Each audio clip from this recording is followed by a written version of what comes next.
You can see we're in an interesting place. As I turn around, you can see the sign identifies this as the Santa Cruz Boardwalk. This is a big attraction for people to come and have fun. I'm Joseph, this is Input English. This channel provides comprehensible input for language learners the world over. Comprehensible input is arguably the best way to learn English. Today I've brought us down to the Boardwalk at Santa Cruz. The idea for this episode came to me last night. I'm in the midst of planning my spring travel, and it dawned on me that I actually live in a place that most people consider a destination location. So the paradox for some people might be that I live in a lovely place like this, but choose to go to a different place. And of course, the reason for that is variety. It's a little after 10 o'clock in the morning on a weekday. I came here at this time to avoid the crowds, and the attractions, the rides and the various booths that they have here for entertainment really don't open until about noontime. So my plan is to take a walk around the boardwalk and see what we can see, but do so without the negative effects of huge crowds and a lot of noise that might interfere with you being able to hear what I have to say. So we're at the western end of the boardwalk. As you go further to the west, there's an arcade with a lot of arcade games. Apparently they have a casino function as well, and I didn't go in there. The reason I didn't go in there was because of low light conditions, and also they have a lot of loud piped in music that would not be conducive to you understanding what I'm talking about here. At this point, you can see around me some attractions that are not yet open. The boardwalk at Santa Cruz is known for its coasters, that is roller coasters. I'm aware of two. One is called the Wave Rider, and that is based on tubular steel, so it's a more modern coaster. And then the other one is the Big Giant Dipper, and that's a traditional wooden roller coaster. I've ridden both of these with my kids years ago. I've not been on them recently. So let's walk down the way, see what we can find. For me, this is a lovely time to come and walk around here because it's so quiet.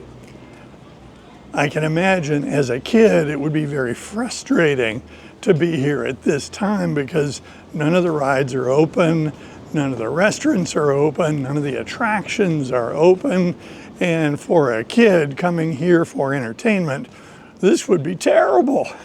So here's the view of the ocean. There are a few people out there enjoying the ocean early in the day. The pier that you see further out across the water is the municipal wharf. And if you're interested in that, I have a separate video about my exploring of the municipal wharf. Continuing on the walk, I'm coming up to the place that one would enter, were it open, the Giant Dipper, the big wooden roller coaster that's so popular. It's a very different experience to ride a wooden roller coaster. It's very bumpy and very retro. I'm going to see if I can get you a view of the structure of the Giant Dipper. I suspect we'll get a good view of it coming up. So behind me you can see the structure of the Giant Dipper, the old wooden roller coaster.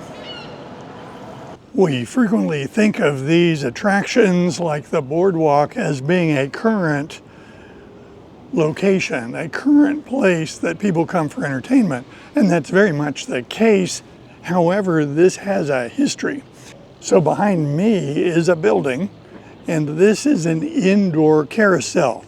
It's labeled the Looff, L-O-O-F-F carousel, an indoor amusement ride.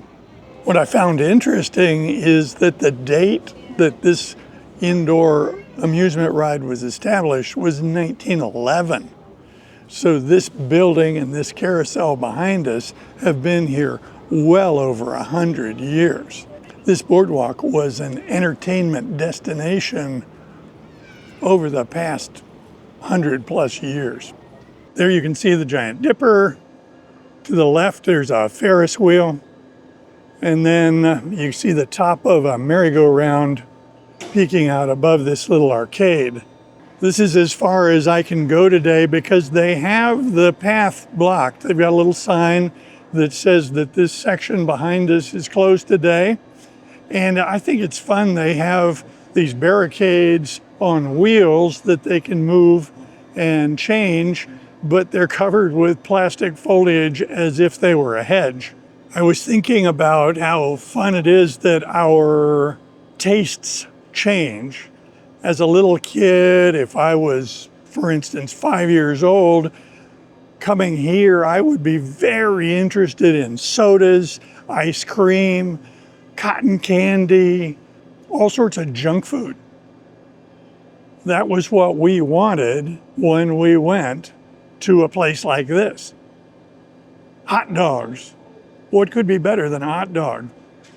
Now, as an adult, I find my tastes have changed quite a lot, and basically I wouldn't eat any of the food that they provide here because it's really not very good for us. It's very tempting to little kids, but I think often adults realize that it's just not good food. This is not me making rules for other people. This is just choices I've made as I've matured.